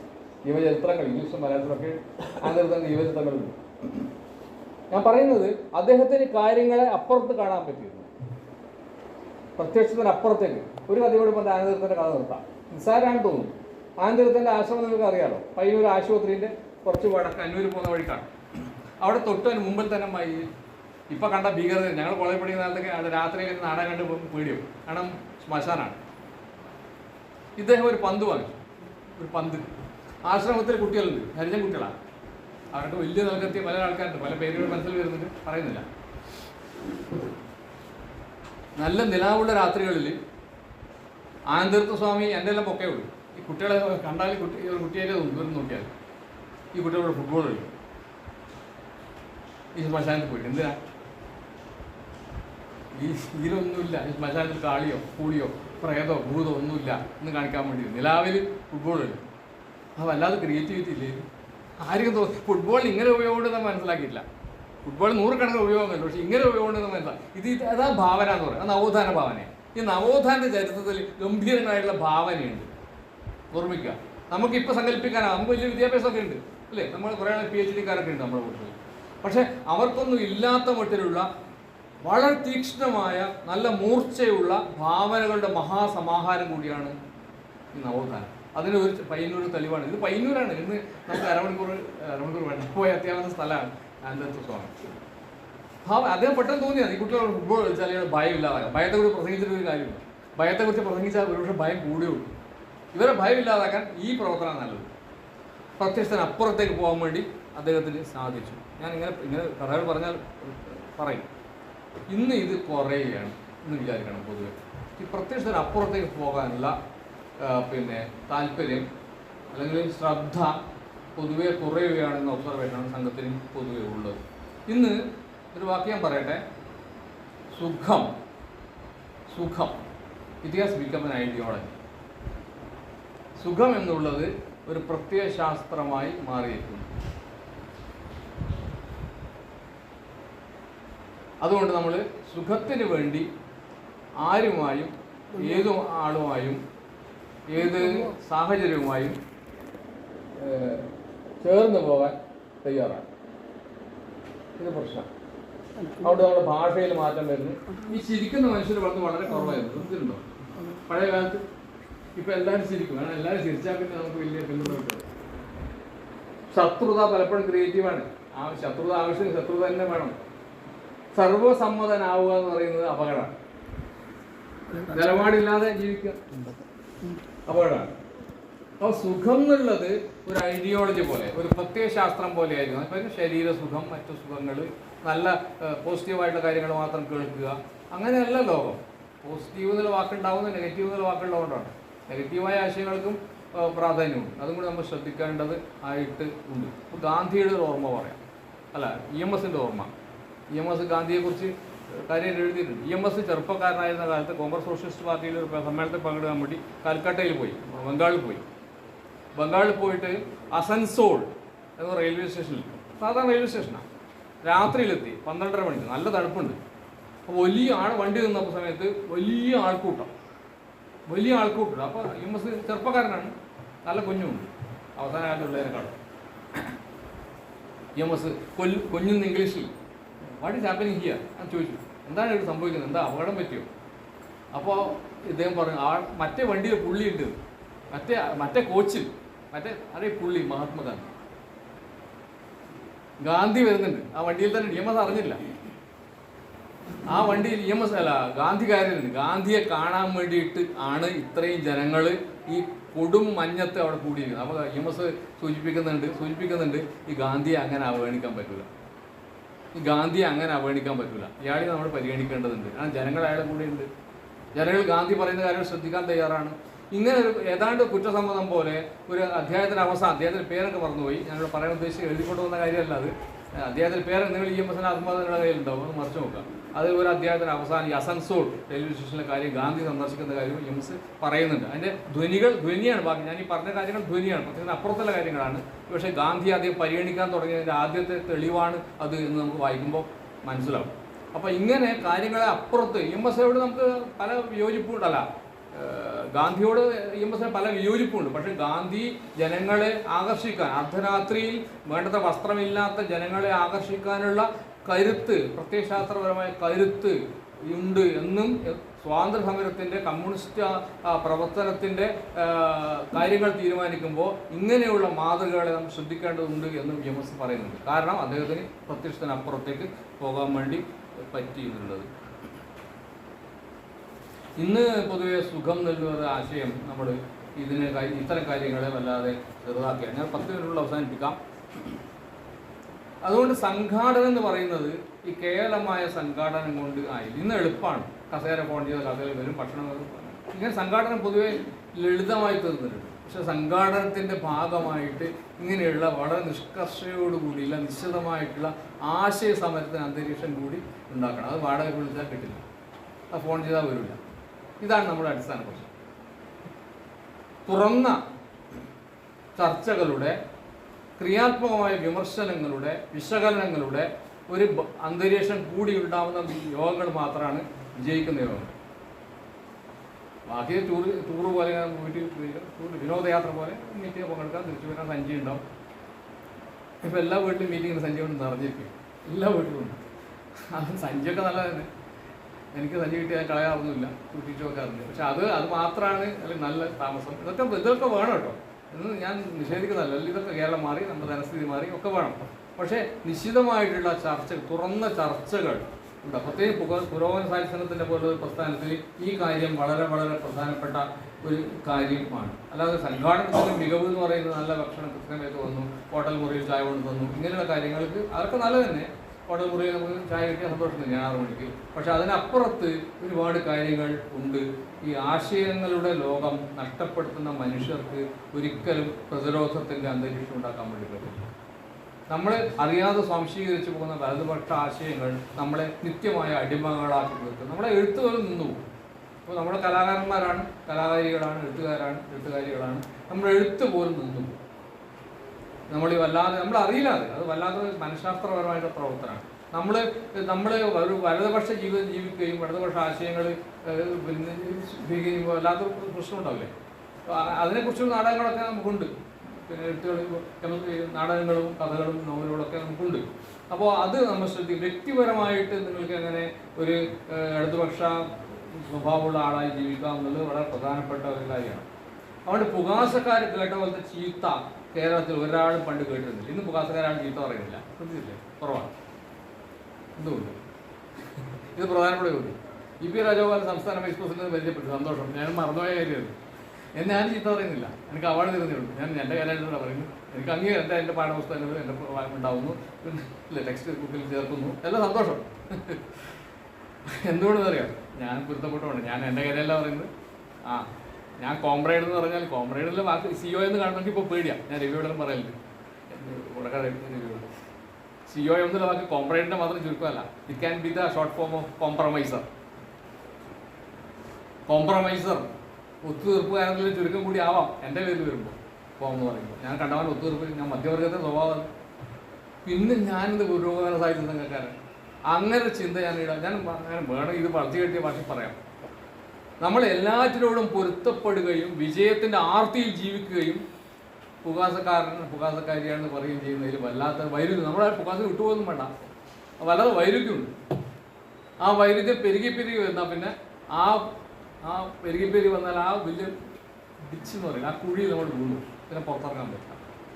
അതാണ് കേരളം നേരിടുന്ന പൊതുവായ പ്രശ്നം. നമ്മുടെ ജീവിതത്തിൻ്റെ മാതൃകകളെ നമ്മൾ സ്വീകരിക്കുന്നത് ഏത് മാതൃക എന്നുള്ള പ്രധാനപ്പെട്ട ഒരു ചോദ്യമാണ്. മലയാളത്തിൽ കല്യാണം കത്തടിച്ചാൽ എന്താ കുഴപ്പം? ഇത് പുകാസിന്റെ നിലപാടൊന്നുമല്ല, ഞാൻ ഉദാഹരണം പറഞ്ഞു. ഒന്നുമില്ല. ഇംഗ്ലീഷ് അറിയുന്നവർക്ക് ഇപ്പോൾ കാരണം നമ്മൾ കാസർഗോഡിലൊക്കെ പ്രശ്നമുണ്ട്. മലയാളം അറിയാത്തവർ കുറേ ആളുകൾ നമുക്കുണ്ട്. അവർക്ക് വേണ്ടി നമുക്ക് ഇംഗ്ലീഷ് കത്തടിക്കാം. മലയാളത്തിൽ കത്തടിക്കുന്ന കുഴപ്പം, മലയാളം പൊട്ട പാഠം തോന്നുന്നുണ്ട് ഇംഗ്ലീഷ് കത്തടിക്കാറ് അല്ലേ? അല്ല, ഇംഗ്ലീഷ് കത്തടിക്കുന്നത്. മലയാളം വായിക്കാൻ അറിയാത്തവർക്ക് കല്യാണം കത്ത് ഇംഗ്ലീഷ് നമ്മൾ മറ്റേ നോട്ടീസ് മലയാളത്തിൽ അടിക്കാം. കല്യാണം കത്ത് മാത്രമേ നമ്മളിപ്പോൾ സാധാരണ മീറ്റിംഗ് നോട്ട് ഇംഗ്ലീഷ് അടിക്കുന്നത്. പക്ഷേ കല്യാണത്തിൻ്റെ സമയത്ത് നമുക്ക് ഓരോ ആളുകൾ 90% ആളുകൾ ഇംഗ്ലീഷിലാണ് കത്തടിക്കാം. അതിന് പ്രത്യേക നമ്മൾ അത് ആ കത്ത് കിട്ടുന്ന പ്രത്യേക സന്തോഷമൊന്നുമില്ല. അത് മലയാളം കത്ത് വായിച്ചാൽ മനസ്സിലാവും. ഇംഗ്ലീഷ് കത്തിലെ പകുതിയെ വാചകം ഇംഗ്ലീഷ്. ഞാൻ ഇംഗ്ലീഷ് പഠിക്കുന്ന ഭാഷ 10-35 ഇംഗ്ലീഷ് എനിക്കെന്നെ മനസ്സിലാവില്ല. ഇംഗ്ലീഷിൽ ഓസ്പീഷ്യസ് എന്നെല്ലാം പറഞ്ഞാൽ ഡിക്ഷണറി നോക്കേണ്ടി വരും. മറ്റേ മലയാളം കത്ത് എല്ലാവർക്കും മനസ്സിലാവുന്നതല്ലേ നല്ല ഭാഷ. എനിക്ക് വേണമെങ്കിൽ വേറെ രീതിയിൽ ഈ പ്രസംഗം കൊണ്ടുപോകാം ഇല്ലേ? മനസ്സിലാവുന്നതല്ലേ നല്ല ഭാഷ. അങ്ങനെയുള്ള കാര്യം, അങ്ങനെ കൊച്ചു കൊച്ചു കാര്യങ്ങളാണ്. പൊളിറ്റിക്സ് വർക്ക്സ് സിമ്പിൾ തിങ്സ് എന്ന് പറയും. രാഷ്ട്രീയം പ്രവർത്തിക്കുന്ന കൊച്ചു കാര്യങ്ങളാണ്. അപ്പോൾ അങ്ങനെ ഇത് ഭാഷയിൽ ഭാഷയുടെ വിഷയം ഭാഷയാണ്. അതുകൊണ്ട് ഞാൻ ഈ കല്യാണ കത്തിൻ്റെ കാര്യം പറഞ്ഞു. ഞാൻ ഇത് തീരുമാനമല്ലേ, ഒരു ഉദാഹരണം പറഞ്ഞാൽ നിങ്ങൾക്ക് ചർച്ച ചെയ്യാം. അത് നിസ്സാര കാര്യമല്ലേ എന്ന് പറയാം. പക്ഷേ ഞാൻ അങ്ങനെ വിചാരിക്കുന്നില്ല. ഭാഷ ഒന്നും നിസ്സാരമല്ല. കാരണം ഞാനൊരു വാക്ക് പറയുമ്പോൾ, ഞാനിപ്പോൾ ഒരു വാക്ക് പറയുന്നു, ഏത് വാക്ക്? കസേര ഒരു വാക്ക് പറയുന്നു. ഈ വാക്ക് നിങ്ങളിപ്പോൾ കേൾക്കുന്നു. പക്ഷേ എത്ര കോടി മലയാളികൾ ആ വാക്ക് ഉപയോഗിച്ചിട്ടുണ്ടോ? എത്ര കോടി സന്ദർഭങ്ങളിൽ? അങ്ങനെ ആലോചിച്ച് നോക്കാം. ആ ഉപയോഗങ്ങളുടെ ഒക്കെ പശ ആ വാക്കിലുണ്ട്. ഒന്നും കൂടി ഓർമ്മിച്ചോ, കസേര അതിലെ മലയാള വാക്കല്ല, അത് കഥേര അതിലെ പോർച്ചുഗീസ് വാക്കിൻ്റെ മലയാളമാണ്. അപ്പോൾ പോർച്ചുഗീസുകാർ വന്നതിൻ്റെ ഒരു സാംസ്കാരിക സാക്ഷ്യമാണ് കസേര അതിലെ കേരളീയമായ വാക്ക്. അത്രയും വലിയ വാക്കാണ്, ഒരു ഒറ്റ വാക്കാണ്, പക്ഷെ അത് വലിയ പ്രപഞ്ചമാണ്. അപ്പോൾ ഭാഷയിലൊരു ശ്രദ്ധ പ്രധാനം എന്നാണ്. അപ്പോൾ ഇങ്ങനെ എല്ലാറ്റിനെയും സൂക്ഷ്മമായിട്ട് നോക്കാനുള്ള ഒരു സാംസ്കാരിക പരിശീലന സ്ഥലമാണ് വാസ്തവത്തിൽ പുരോഗമന സാഹിത്യം. അങ്ങനെയാണ് പുരോഗമന സാഹിത്യത്തിന് ആദ്യകാലത്ത് അവതരിപ്പിക്കേണ്ട പ്രമേയങ്ങളൊന്നും മറ്റാൾ അവതരിപ്പിച്ചതല്ല. ലൈംഗികത. ഇപ്പോൾ ചെമ്മീൻ നോവലിൽ ഒന്നാമത്തെ വാക്യം എന്താ? ചെമ്മീൻ നോക്കുമ്പോൾ പെട്ടെന്ന് സെക്സ് ഓർമ്മ വരിക. സെക്സിലെ വിഷയമാണ്, ലൈംഗികതയിലെ വിഷയമാണ്. രണ്ടും ജാതി മതം പ്രശ്നമാണ്. പക്ഷേ ഒന്നാമത്തെ വാക്യം എന്താ? അത് ഇക്കണോമിക്സാണ്. എൻ്റെ അച്ഛൻ, എനിക്കതിന് മുക്കുവരെ ഭാഷയിൽ പറയാൻ പെട്ടെന്ന് ഓർമ്മ വരുന്നത്, എൻ്റെ അച്ഛൻ വള്ളവും വലയും വാങ്ങാൻ പോവുകയാണല്ലോ എന്ന് കറുത്തമ്മ പരീക്കുട്ടിയോട് പറയുന്നതാണ് ചെമ്മീൻ നോവലിൻ്റെ തുടക്കം. ഇക്കണോമിക്സാണ്. കാരണം അതുവരെ ഇവർക്ക് സ്വന്തമായിട്ട് ഈ കീഴാളരായിട്ടുള്ള മീൻപിടുത്തക്കാർക്ക് സ്വന്തമായിട്ട് വള്ളവും വലയും ഉണ്ടാവില്ല. എൻ്റെ അച്ഛന് ഒരു ഇക്കണോമിക് ലാഡറിൽ ഇതിൻ്റെ എന്താണ് സാമ്പത്തിക ശ്രേണിയിൽ ഉയർച്ച കിട്ടുകയാണ്. അയാൾ സ്വന്തമായിട്ട് വള്ളവും വലയും ഉണ്ടാവാൻ വേണ്ടി പോവാണ്. ആ കാര്യം റിപ്പോർട്ട് ചെയ്യുന്നതിലാണ് ചെമ്മീൻ നോവൽ ആരംഭിക്കുന്നത്. അപ്പോൾ ജീവിതത്തിൽ സൂക്ഷ്മമായിട്ടുള്ള കാര്യങ്ങൾ പ്രത്യക്ഷപ്പെടുക കലയിലാണ്, ഭാഷയിലാണ്, ശരീരഭാഷയിലുമാണ്. ഞാൻ കുറേ കൊല്ലമായിട്ട് എൻ്റെ സ്ഥിരം പ്രസംഗം കുറച്ചാൾ ക്ഷമിക്കണം, ഇത് കുറച്ച് പുതിയ ആളുകളോട് പഴയ ഉദാഹരണം പറയാം, ഇത് പുതിയ തോന്നാത്തതുകൊണ്ട്. ഇപ്പോൾ നമ്മൾ ബസ്സിൽ പോകുന്നതിലും കുറഞ്ഞല്ലേ, എല്ലാവർക്കും സ്വന്തം വാഹനമൊക്കെ ഓട്ടോറിക്ഷ ബസ് കാറൊക്കെയായി. ബസ് എന്നാൽ പറയാം, ഈ രണ്ടാൾ ചേർന്ന ബസ് ഇവരൊക്കെ പലതവണ കേട്ടിട്ടുണ്ട്. ഉമേഷൊക്കെ ഒരുപാട് തവണ കേട്ടു, ക്ഷമിക്കണം. ചില കാര്യങ്ങൾ ആവർത്തിച്ചാൽ ഈ ആയുർവേദത്തിൽ ചില കാര്യങ്ങൾ ആവർത്തിച്ച് 101 ആവർത്തിച്ചതെന്ന് പറയില്ല, ചില 101 ആവർത്തിക്കേണ്ടി വരും. രണ്ടാൾ ഇരിക്കുന്ന ബസ്സിൽ സീറ്റിൽ ഞാൻ 74 ക്രിക്കറ്റ് സ്കൂളിൽ പഠിക്കുന്ന കാലം മുതൽ ബസ്സിൽ പോകുന്നതാണ്, ഇപ്പം പോകുന്നു. രണ്ടാൾ ഇരിക്കുമ്പോൾ എങ്ങനെയാണ് സീറ്റ് പങ്കിടുന്നത്? ഇപ്പോൾ തടി കൂടുതലാണ്, കുറച്ച് നേരത്തൊന്നും ചെയ്യാൻ കഴിയില്ല, എന്നാലും അതൊന്ന് ഒതുങ്ങിയിരിക്കണ്ടേ. ഈ തടിയിലെ വിഷയമല്ല. പിന്നെ ഈ ഇപ്പോൾ കാണുന്നതെന്ന് അറിയാം, ഈ ഒന്നാമത് ഈ ബസ്സിൻ്റെ ചുമരിതാന്ന് ഇരിക്കാം, ഇയാൾ ഒരു 70% സീറ്റിലിരിക്കും, നോക്കിയിട്ടുണ്ടോ? അപ്പോൾ രണ്ടാമതൊരാൾ ഇരിക്കുമ്പോൾ അയാളിങ്ങനെ ഒറ്റ ചന്തി മാത്രം വെച്ച് ആടിയിരിക്കണം. ശരിയല്ലേ? നോക്കിയേ, ഇന്ന് തന്നെ ബസ് പോകുന്നുണ്ടെന്ന് നോക്കിയാൽ മതി, ഇത് കാണാം. കഥ തുടങ്ങുന്നേ ഉള്ളൂ, 1-ാം അധ്യായമേ കഴിഞ്ഞിട്ട്. 2-ാം അധ്യായം പറയാം. ഇയാൾ തിരിച്ചു വരുന്നു, ആര് കഷ്ടപ്പെട്ട അരച്ചന്തി കൊണ്ട് ഇരുന്ന ഈ മനുഷ്യൻ തിരിച്ചു വരുന്നു കാഞ്ഞങ്ങാട്ടിന് പ്രത്യേകത്തിലേക്ക്. അപ്പോൾ അയാൾ എങ്ങനെ ഇരിക്കുക? ഈ ദുരനുഭവത്തിന് പുള്ളി ഒരു പാഠവും പഠിച്ചില്ല. ഇയാൾ 70% സീറ്റിലേക്ക്. ആമേ കറക്റ്റ്? നോക്കിക്കോ. ഞാൻ പുസ്തകം വായിച്ച് പറയുന്നല്ലോ, ബസ് യാത്രയുടെ അനുഭവം പറഞ്ഞു. ഇങ്ങനെ ഇതിലെ പൊളിറ്റിക്സ്, നിങ്ങൾ ഇലക്ഷന് വോട്ട് ചെയ്യുന്ന പൊളിറ്റിക്സാണ്, പക്ഷെ ഇതിലും പൊളിറ്റിക്സാണ്. എങ്ങനെ ഒരു സഹയാത്രികരോട് സഹയാത്രികയോട് മര്യാദ പെരുമാറുക എന്നുള്ളത് നമ്മുടെ ജനാധിപത്യ ബോധത്തിന് ഭാഗം. അപ്പോൾ ഇങ്ങനെയുള്ള കാര്യങ്ങൾ പറയാൻ രാഷ്ട്രീയക്കാർ ഉണ്ടാവില്ല, നമ്മളെ ഉണ്ടാവും, കലാകാരികൾ. നമ്മൾക്ക് ഇത്തരം കാര്യങ്ങൾ നിരീക്ഷിക്കാൻ പറ്റും. അതാണ് രാഷ്ട്രീയക്കാർ മോശമായിട്ട് പറയുന്നതല്ല, അവർ ചെയ്യുന്ന കാര്യങ്ങൾ കലാകാരന്മാർക്ക് ചെയ്യാൻ പറ്റുന്നില്ല. പക്ഷേ എഴുത്തുകാർക്ക് ഇതിൻ്റെ ചിത്രം വരച്ചാൽ, ഇതിനെക്കുറിച്ച് പറഞ്ഞാൽ, അതിൽ കഥയിൽ ഉൾപ്പെടുത്തിയാൽ, കവിതയിൽ ഉൾപ്പെടുത്തിയാൽ അത് പൊതു ചർച്ചയ്ക്ക് വിധേയമാകും. നമുക്ക് നമ്മളെ തന്നെ മനസ്സിലാക്കാനുള്ള ഒരു ആയുധം അങ്ങനെ രൂപപ്പെടും എന്നർത്ഥം. അതുകൊണ്ട് നമുക്ക് പറയാം, സാഹിത്യവും കലയും പുതിയ കാര്യങ്ങൾ തരുന്നു. അതാണ് എൻ്റെ വൈജ്ഞാനിക മൂല്യം. അത് കലാമൂല്യം മാത്രമല്ല, നാടകത്തിനും പിന്നെ ചിത്രകലക്കും സംഗീതത്തിനും ഒക്കെ വൈജ്ഞാനിക മൂല്യം. ഇപ്പോൾ സംഗീതത്തിൻ്റെ പേര് പറഞ്ഞുകൊണ്ട് ആ പുറംപാട്ട് എന്ന് പറയുന്ന പേര് പറഞ്ഞാലോ, വളരെ സാഹസികമായിട്ട് പാട്ട് പാടുന്നത് ഇവേട്ട നമ്മളെ തമിഴ്നാട്ടിലൊരാൾ അല്ല, ചെറുപ്പക്കാരനായിട്ടുള്ള പാട്ടുകാരൻ മലയാളി പുറംപാട്ട് എന്ന് പറഞ്ഞാൽ ഒരു അരം കിട്ടും, അങ്ങനെ കിട്ടുമല്ലോ. അവർ ശാസ്ത്രീയ സംഗീതം പഠിച്ച ആൾക്കാർ കടപ്പുറത്ത് പോയിട്ട് പാടില്ല. മീനിൻ്റെ നാറ്റവും ശാസ്ത്രീയ സംഗീതം ചേരൂല. ഇയാൾ മുക്കുവരുടെ സമൂഹത്തിൽ പോയി പാട്ട് പാടും. അതുകൊണ്ട് അയാൾക്ക് സുബ്ബലക്ഷ്മിയുടെ പേരിൽ അവാർഡ് പ്രഖ്യാപിച്ചപ്പോൾ കോടതിയിൽ കേസ് കൊടുക്കാൻ പാടില്ല. സുബ്ബലക്ഷ്മി ശുദ്ധ സംഗീതത്തിൻ്റെ സുബ്ബലക്ഷ്മിയാണ്, കൊടുത്തുകൂടാ. ഇയാൾ കിട്ടിയില്ല, അവർ പിൻവലിച്ചു. മറ്റൊന്നും ചെയ്തില്ല. ഇയാൾ സുബ്ബലക്ഷ്മി അപമാനിക്കുകയോ ഗവൺമെന്റ് ചീത്ത പറയുകയോ ഒന്നും ചെയ്തില്ല. അയാൾ പാട്ടുകാരനാണ്. പക്ഷെ ഈ ഒരു പുറംപാട്ട് എന്ന് പറയാം, ഈ സീൻസ് ഔട്ട് സൈഡ്, പുറത്ത് പാടുന്നത്, ആ ഒറ്റ കാരണം കൊണ്ട് അയാൾക്ക് ഈ അവാർഡ് കൊടുത്തുകൂടാൻ തീരുമാനം. കേരളത്തിൽ നിന്ന് അവാർഡ് അങ്ങനെ കൊടുത്ത അവാർഡ് പിൻവലിച്ചാൽ അറിഞ്ഞൂടാ. അവാർഡ് വേണ്ട പറയല്ലേ, അങ്ങനെ പലരും പറഞ്ഞു. സി വി എന്താണ് പലരും പിന്നെ അഴീക്കോട് മാഷൊക്കെ വേണ്ട അവാർഡ് വേണ്ട അവാർഡ് വേണ്ട. ടി പത്മനാഭൻ കേരള സാഹിത്യ അവാർഡ് വേണ്ട പറഞ്ഞാണ്. അത് പറയാം, പക്ഷെ ഇദ്ദേഹം സ്വീകരിക്കാൻ തയ്യാറാണ്. പക്ഷെ അവാർഡ് കൊടുത്തില്ല. സാഹസമായി ജീവിക്കുന്ന ആളാണ് അയാളുടെ ഒരു വീഡിയോ, എത്രയോ വീഡിയോ ഉണ്ട്. ആ പേര് നമുക്ക് കിട്ടാറുണ്ട്, നിങ്ങൾ കാണണം. വീട്ടിൽ കഴിഞ്ഞ് നമുക്ക് കിട്ടുമായിരുന്നു പേര്. അപ്പോൾ ആ പേര് അയാൾ ഈ നെയ്ത്തുകാരുടെ കോളനിയിൽ പോയിട്ട് നെയ്ത്തിന്റെ താളം ഇടുന്നു. മനോഹരമായ താളം. നെയ്ത്തിന്റെ താളം എന്ന് പറഞ്ഞാൽ ഭയങ്കര ലഹരി ഉണ്ടാകുന്ന ആ താളത്തിനനുസരിച്ച് പഴയ കീർത്തനങ്ങൾ ചൊല്ലാറുണ്ട്. അദ്ദേഹത്തെ ക്രിയേറ്റീവ്, അയാൾ മറ്റൊരു വലിയ സംഗീതത്തിനാണ്, സാധാരണ വലിയ സംഗീതത്തിനാണ്. അപ്പൊ ഇങ്ങനെ അസാധാരണമായിട്ടുള്ള കാര്യങ്ങൾ ചെയ്യുന്നതിന് കല എന്ന് പറയുന്നത്. അസാധാരണമായ കാര്യങ്ങൾ ചെയ്യാൻ അത് പിന്നെ അങ്ങനെയുള്ള കാര്യങ്ങളാണ് പുരോഗമന സാഹിത്യ സംഘം പണ്ടുകൊണ്ടേ ചെയ്തു വരുന്നത്. സാഹിത്യ സംഘം എന്നുള്ള നിലക്കല്ല, പുരോഗമന സാഹിത്യകാരന്മാർ കലാകാരന്മാർ ചെയ്യുന്നത് എപ്പോഴും അങ്ങനെയുള്ള കാര്യങ്ങൾ ആണ്. പി ഭാസ്കരൻ നമ്മുടെ പഴയൊരു പിന്നെ കമ്മ്യൂണിസ്റ്റുകാരനാണ്, അറസ്റ്റ് ചെയ്യപ്പെട്ട ആളാണ്. അദ്ദേഹത്തെ ഒളിവ് യുദ്ധം പഠിപ്പിക്കാൻ വേണ്ടി പാർട്ടി ലാഹോറിലേക്ക് വിടാൻ തീരുമാനിച്ചിട്ടുണ്ട്. പക്ഷേ കണ്ണ് ശരിയില്ലാത്തതുകൊണ്ട് പിന്നെ ആ തീരുമാനത്തിലേക്ക് വരും. ഓർമ്മിക്കാത്തൊരു കാര്യമാണ്. പി ഭാസ്കരൻ കമ്മ്യൂണിസ്റ്റ് പാർട്ടിയിൽ അംഗമായിരുന്ന കാലത്ത് അന്ന് ഇന്ത്യയുടെ ഭാഗമായിരുന്ന ലാഹോറിലേക്ക് പി ഭാസ്കരനെ വിടുന്നത് ഒളിയുദ്ധം പഠിക്കാനാണ്. അപ്പോൾ കണ്ണ് ശരിയില്ല, പി ഭാസ്കരൻ കട്ടിക്കാനാണ്. അതുകൊണ്ട് അദ്ദേഹം പോയില്ല. പോയപ്പോൾ പാർട്ടിക്ക് ആ കാര്യം പറയുമ്പോൾ അയാൾ ഒഴിവാക്കി ചെറുപ്പകാലത്ത്. ആ പി ഭാസ്കരൻ പറയുന്നുണ്ട്, ഇതെല്ലാവർക്കും അറിയുന്ന കാര്യമാണ്. ഞാൻ ജീവിതത്തിൽ ഏറ്റവും സന്തോഷിച്ചത് വയനാട്ടിൽ എന്തോ മീറ്റിങ്ങിനോ വരെ പോയിട്ട്, അന്ന് നമുക്ക് കാറൊന്നുമില്ലല്ലോ, നമ്മൾ ലോറിയിൽ കയറി തിരിച്ചു വരുമ്പോൾ എന്താണ് ഇപ്പോഴത്തെ ചുരം, ആ ചുരം ഇറങ്ങുന്ന താമരശ്ശേരി ചുരം ഇറങ്ങുന്ന സമയത്ത് പിന്നെ ആ ഡ്രൈവർ കായലരികത്ത് വലയെറിഞ്ഞപ്പോൾ എന്ന പാട്ട് പാടിക്കണം. നല്ല തണുപ്പുണ്ട്. ഡ്രൈവർക്ക് കുപ്പായമൊന്നുമില്ല, ഭാസ്കരൻ മാഷിനും കുപ്പായമില്ല. ഭാസ്കരൻ മാഷ് നല്ല പ്രസംഗം ചെയ്തതിന് സന്തോഷത്തിൻ്റെ കുപ്പായമുണ്ട്. ഡ്രൈവർക്ക് നിത്യമായിട്ട് ഇറങ്ങുന്നതാണ്, ഒരു താല്പര്യമില്ല. ആ പാട്ടിൻ്റെ ഊർജ്ജത്തിൽ, അല്ലെങ്കിൽ പെട്രോൾ ഡീസലിൻ്റെ ഊർജ്ജത്തിലല്ല, ആ പാട്ടിൻ്റെ ഊർജ്ജത്തിലാണ് ആ ചുരം ഇറങ്ങി വരുന്നത് എന്ന് ഭാസ്കരൻ മാഷ് പറയുന്നത്. അതാണ് അത്. ആ കായലരികത്ത് വലയെറിഞ്ഞപ്പോൾ വളകിലിക്കുക സുന്ദരി എന്ന് അതിന് കണക്ക് മലയാള ഭാഷയിൽ ഇല്ല. കായലരികത്തൊന്നും മുതലാളിമാരും ബ്രാഹ്മണന്മാരൊന്നും വരില്ല, പൂജാരിമാരും മാന്യന്മാരൊന്നും വരില്ല, ഇല്ലേ? വരുമോ? കായലരികത്ത് നാറ്റം, മീൻ്റെ നാറ്റം, മറ്റെന്തോ പറയാൻ നേരത്തെ നാറ്റം, വലയെറിഞ്ഞപ്പോൾ വളകിലിക്കുക സുന്ദരി എന്ന് പറയാം. അത് മലയാളത്തിലെ ആദ്യത്തെ അങ്ങനെയുള്ള പാട്ട് മുമ്പില്ല, നാടൻ പാട്ടുകളുണ്ട്.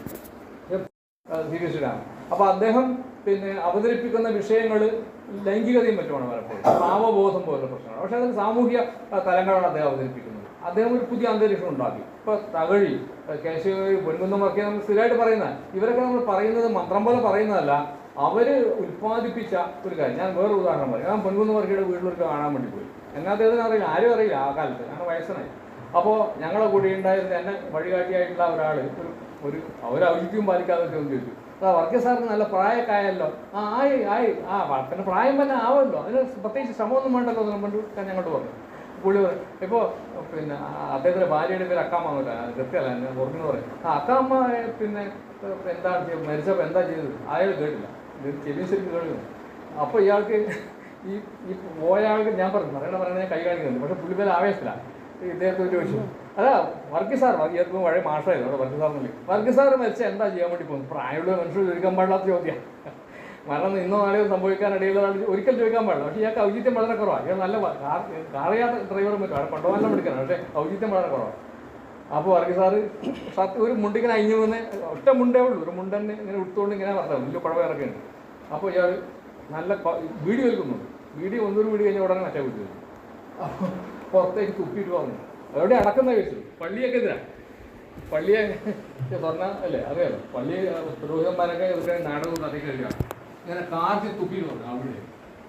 ആ തുപ്പൽ വീണ്, ആ കഫക്കട്ട വീണ സ്ഥലം ചൂണ്ടിയിട്ട് പറഞ്ഞു. എന്നെ അങ്ങനെ സംഭവിച്ചത് അദ്ദേഹത്തിൻ്റെ പറമ്പിൽ തന്നെ അദ്ദേഹത്തെ അടക്കിയത്.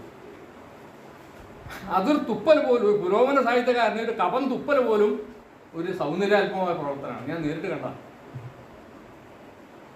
അങ്ങനെയില്ല, ഇത് ആർക്കും മറ്റാർക്കും പറയാൻ പറ്റില്ല. ആ ഡ്രൈവർ അയാളുടെ പേരൊക്കെ പറഞ്ഞു, ഞാൻ അവിടെ പോയ എന്നെ സഹായിച്ചാണ്. വർഗീസ് സാറും മരിച്ചു. അത് മതി നമ്മുടെ ഒരു ആക്ഷൻ. അത് ശരീരഭാഷ നാടകക്കാർ നാടകക്കാർ പറയുമല്ലോ, അതൊരു ആക്ഷൻ.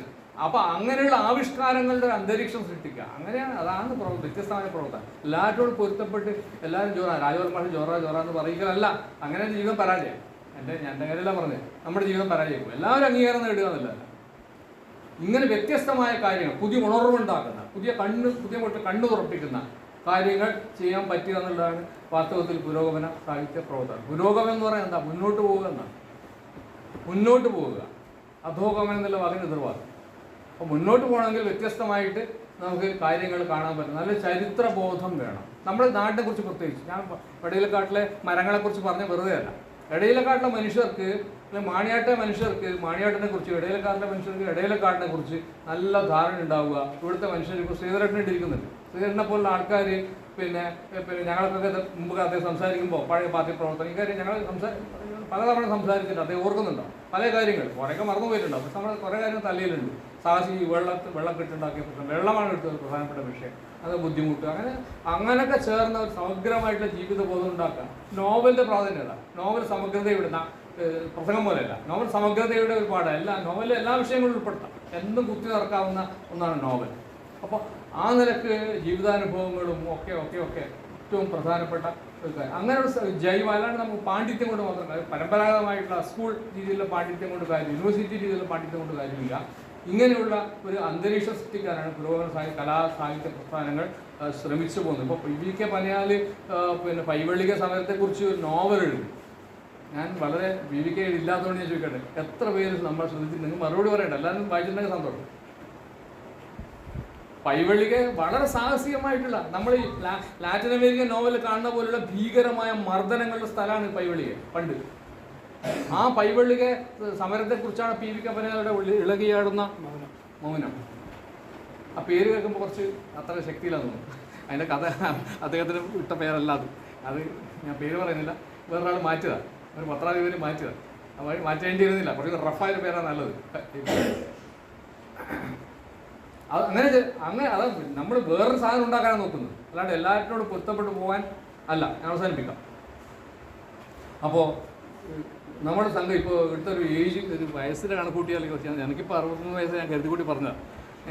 നമ്മളൊക്കെ പുരോഗമനത്തിൻ്റെ കയ്യടിക്കാറായി മാത്രം അതിൻ്റെ പ്രായം ആയിരിക്കുന്നു. ഞങ്ങളൊക്കെ 60 വയസ്സിലും കഴിഞ്ഞു. ഞങ്ങൾ കയ്യടിക്കാം, നിങ്ങൾ നല്ല ചെറുപ്പക്കാരെ പ്രസംഗം കേട്ടിട്ട് നിങ്ങളുടെ നാടകം കണ്ടിട്ട് കയ്യടിക്കേണ്ട റോളേ അതിന് നമുക്കുള്ളൂ. പുതിയ ആൾക്കാർ ധാരാളമായിട്ട് വരിക, അതാണ് പ്രധാനപ്പെട്ട കാര്യം. പുതിയ ആൾക്കാർ വരുമ്പോൾ പുതിയ ശരീരങ്ങൾ മാത്രമല്ല വരിക, പുതിയ ആശയ ശരീരങ്ങൾ വരും.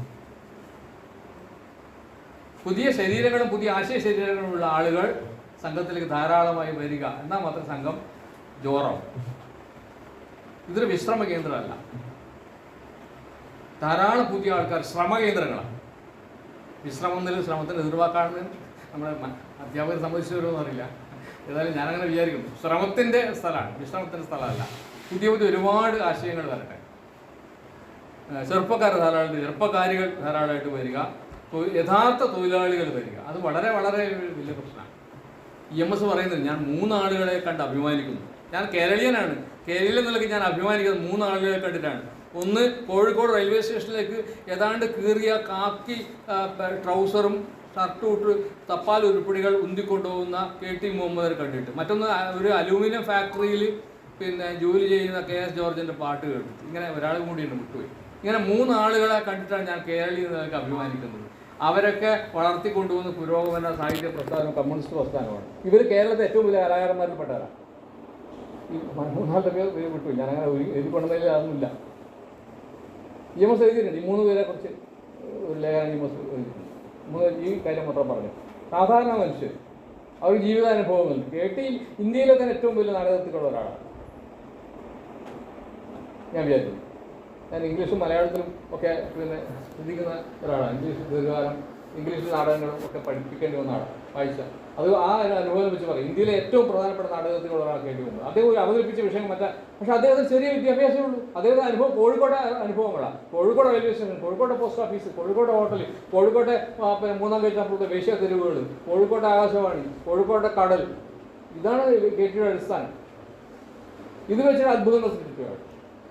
അത് KTയുടെ നാടകത്തിൽ എന്താണ്, ഒരു ഭാഗത്ത് ചാക്ക്, മറ്റേ ഭാഗത്ത് കറുത്ത തുണി. സൃഷ്ടിയിൽ പട്ടി കിടക്കുന്ന നാടകത്താണ് വേണുഗോപാലൻ. നമ്മൾ കണ്ടിട്ടില്ല ഒരു നാടകത്തിൽ ഒരു ഭാഗത്ത് ചാക്ക്, മറ്റേ ഭാഗത്ത് ഒരു നീലത്തുണി. ഇത്രയേ ഉള്ളൂ. എവിടുന്ന ഈ ഭാവന വന്നത്? ജീവിതാനുഭവം, വ്യത്യസ്തമായി ചിന്തിക്കാനുള്ള അനുഭവം, പ്രത്യക്ഷത്തിനപ്പുറം കാണാനുള്ള കാര്യത്തിൽ. അതാണ് നമ്മൾ ബേസിക് ക്വാളിഫിക്കേഷൻ.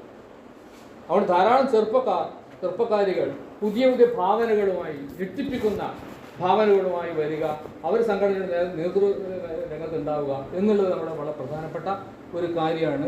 മാത്രം ഒരു ചെറിയ കാര്യം കൂടി പറഞ്ഞിട്ട് അവസാനം, ദുഃഖം എന്ന് പറയുന്ന വിഷയത്തെ നമ്മൾ എങ്ങനെ കൈകാര്യം ചെയ്യാം? ഈ പ്രസാദാത്മകതയുടെ പ്രത്യയശാസ്ത്രമാണ് മാർക്സിസം എന്നുള്ള വിചാരം പൊതുവേ ഉണ്ട്. ദുഃഖം ഒരു അടിസ്ഥാന പ്രശ്നമല്ല. ദുഃഖവും പാടില്ല.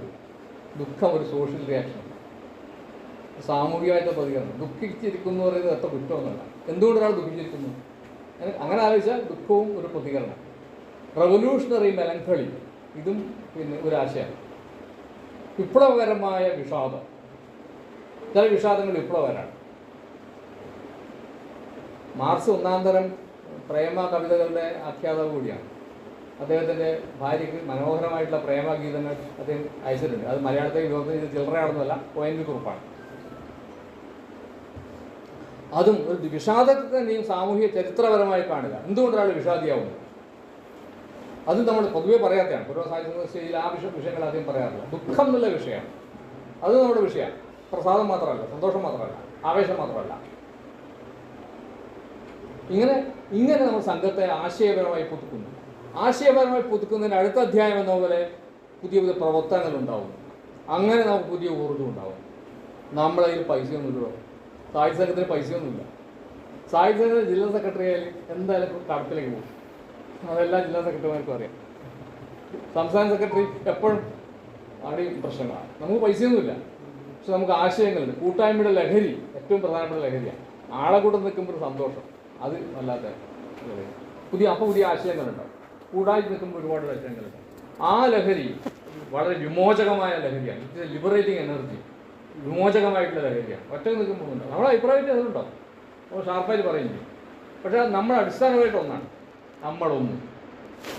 അതൊരു ദർശനമാണ്. ആ വാക്ക് ഒരു ചെറുകണ്ടക വാക്കാണ്. അത്ര വലിയ വാക്ക്, ഒറ്റ വാക്കല്ല. നമ്മൾ ഒന്നല്ല, നമ്മളൊന്ന് ഒറ്റ വാക്കാണ്. അതിൽ തന്നെ തീർച്ചയുണ്ട് അർത്ഥം. നമ്മൾ ഒന്നെന്ന് എഴുതിയാൽ അർത്ഥം വേറെ ഒന്നുമില്ല. നമ്മൾ സ്പേസ് ഒന്ന് നമ്മൾ എഴുതിക്കൂടെ. പക്ഷെ അദ്ദേഹം ചേർത്തു. ചേർച്ച എന്നുള്ള ആശയം ആ ചേർപ്പിൽ തന്നെ ഉണ്ട്. അങ്ങനെയാണ് അദ്ദേഹം ഉണ്ടാക്കിയ വാക്കാണ്, അതിന് മുമ്പ് ആ വാക്കില്ല. അങ്ങനെ ചേർന്ന് നിന്ന് നമുക്ക് ഇന്നത്തെ സാഹചര്യങ്ങളെ വിലയിരുത്താൻ പറ്റണം. ക്രിയാത്മകമായിട്ടുള്ള ആശയങ്ങൾ പറയണം. ആ പറയുന്നത് ചിലപ്പോൾ ഒരു 5ാം ക്ലാസ് വരെ പഠിച്ചൊരു വീട്ടമ്മയായിരിക്കാം. ഇപ്പം അങ്ങനെയുള്ള കുറവാണ് കേരളത്തിൽ, നല്ല കാര്യം. സാധാരണ സ്ത്രീ ആയിരിക്കാം, സാധാരണ തൊഴിലാളിയായിരിക്കാം. അവർക്കും ഒരുപാട് ആശയങ്ങളുണ്ട്. അത്ഭുതകരമായിട്ടുള്ള ആശയങ്ങൾ തരാൻ വേണ്ടി പറ്റും. ഞാൻ ശിഥിലമായിട്ട് ഞാനിപ്പോൾ അങ്ങനെ പ്രസംഗിക്കുന്നത് വളരെ അടുക്കും ചുറ്റിയിട്ട് പ്രസംഗിക്കുന്ന ആളെല്ലാം നിങ്ങൾക്കും അറിയാം നിങ്ങൾക്കും അറിയാം അതുകൊണ്ട് കുഴപ്പമില്ല. ഞാൻ പറഞ്ഞ ഇത്രയേ ഉള്ളൂ, നമ്മൾ നിരാശപ്പെടേണ്ട ഒരു കാര്യമില്ല. ഇന്ന് ആൾ കുറച്ച് കുറവുണ്ട്, ആ നിരാശ എനിക്കുണ്ട്. പക്ഷെ അതൊന്നും ഒരു വിഷയമല്ല. ഈ ആളുകൾ ശ്രദ്ധയോടുകൂടി കാര്യങ്ങൾ കേൾക്കുന്നു, അതിൻ്റെ ഊർജ്ജം കൊണ്ട് ഉൾക്കൊണ്ടുകൊണ്ട് സ്വന്തമായിട്ട് ആലോചിച്ച് പ്രവർത്തിക്കുന്നു, അങ്ങനെ നമുക്ക് ധാരാളം സംഗതികൾ ഉണ്ടാകുന്നു. അല്ലാതെ ഈ സാധാരണ നിലക്കുള്ള രാഷ്ട്രീയ പ്രവർത്തനം കൊണ്ട് മാത്രം കേരളത്തിൽ മുന്നോട്ട് പോകാൻ വേണ്ടി ഇലക്ഷൻ വിജയം പ്രധാനമാണ്. അത് വിജയിക്കുകയും വേണം. അതിനുവേണ്ടി എല്ലാതരം പ്രവർത്തനങ്ങളും വേണം. നമ്മളെല്ലാം കവഴിഞ്ഞ ശ്രദ്ധ അതിൽ കൊടുക്കണം. പക്ഷേ അതുകൊണ്ട് മാത്രമല്ല, ഇത് മുതലാളിത്തം ഒരു സമ്പൂർണ്ണ സിസ്റ്റമാണ്. ഓർമ്മിക്കുക, അത് പറഞ്ഞ അവസാനിക്കുക. മുതലാളി കോമ്പാക്ട് സിസ്റ്റം, അത് സമ്പൂർണ്ണ, അവർ ശ്രദ്ധിക്കാത്ത കാര്യങ്ങളില്ല. നമ്മൾ ഏറ്റവും സ്വകാര്യം എന്ന് വിചാരിക്കുന്ന കാര്യങ്ങൾ വരെ ഇപ്പോൾ ഈ ആണുങ്ങൾ ധരിക്കുന്ന ഗർഭനിരോധന ഉറകൾക്ക് ഡോട്ട് വേണം, കുത്തു വേണം, അത്തരം കാര്യങ്ങൾ വരെ മുതലാളിത്തം വളരെ വളരെ ഗവേഷണങ്ങൾക്ക് വിധേയമാക്കുന്നത്. ആ ഡോട്ട് ഇല്ലാത്ത ഈ കോൺട്രാസെപ്റ്റീവും ഡോട്ടുള്ള കോൺട്രാസെപ്റ്റീവും വെച്ചാൽ ഇതിനെ കൂടുതൽ കച്ചവടം, അങ്ങനെ എല്ലാ അതിവിദഗ്ധമാണ് മുതലാളിത്തത്തിൻ്റെ R&D എന്ന റിസർച്ച് ആൻഡ് ഡെവലപ്മെൻറ്റ് വിങ്, അത്രയും വിദഗ്ധമാണ്. അപ്പോൾ നമുക്ക് അതേ നിലയ്ക്ക് നമുക്ക് വിദഗ്ധാവേണ്ടതുണ്ട്.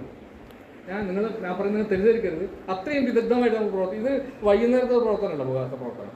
വൈകുന്നേരം മീറ്റിംഗ് കൂടാൻ പറ്റും, പക്ഷേ നമ്മുടെ മനസ്സിൽ ഈ കാര്യങ്ങൾ എപ്പോഴും വേണം. പുരോഗതി നല്ല സംഘാടകർ വേണം, നല്ല സ്രഷ്ടാക്കൾ വേണം, പണം പിരിക്കാൻ അതും പ്രതിഭയാണ്, പണം പിരിക്കാൻ പ്രത്യേക പ്രതിഭയാണ്, അതിലുള്ള ആൾക്കാർ വേണം. എല്ലാവരും ചേർന്നിട്ട് ഒരു പ്രസ്ഥാനം, അല്ലെങ്കിൽ കേരളം മുങ്ങിപ്പോകും. ഈ നമ്മൾ വലിയ പറമ്പിൽ ചില സ്ഥലങ്ങളിൽ മുങ്ങിപ്പോകുന്നില്ല, പേടിയാൻ ഇടയ്ക്ക് പറയില്ല. പറഞ്ഞിട്ട് ഈ ഗ്ലോബൽ വാർമിംഗ് വന്നു ആദ്യം മാടക്കാലം ഇത് അല്ലേ, അങ്ങനെ പറയില്ലേ, അതുപോലെ മുങ്ങിപ്പോകാൻ സാധ്യതയുണ്ട്. മുങ്ങിപ്പോയാൽ പിന്നെ നമുക്ക് കേരളത്തിൻ്റെ അവസ്ഥ ഇന്ത്യയിലെ മറ്റു സംസ്ഥാനങ്ങൾ പോലെ ആയേക്കും. അതുകൊണ്ട് കേരളത്തിന് വേണ്ടി, നമുക്ക് വേണ്ടി, നമ്മുടെ ജീവിതത്തിൽ നമ്മുടെ മക്കൾക്ക് വേണ്ടി ചെയ്യേണ്ട വളരെ പ്രായോഗികമായ പ്രവർത്തനമാണ് പുരോഗമന സാഹിത്യ സംഘം. അതിനു വേണ്ടിയിട്ടാണ് പ്രത്യക്ഷത്തിനപ്പുറം ഇക്കണ്ടതൊന്നും കളിയല്ല മന്നവ, അതിനപ്പുറത്ത് ചില കളികളുണ്ട്. ആ കളികൾ ഞങ്ങൾക്കറിയാം, അത് മനസ്സിലാക്കിയിട്ട് ഞങ്ങൾ പ്രവർത്തിക്കും എന്ന് പറയാനാണ് ഈ മീറ്റിംഗ് നമ്മൾ കൂടിയത്. ഇത് ശ്രദ്ധയോടെ എല്ലാവർക്കും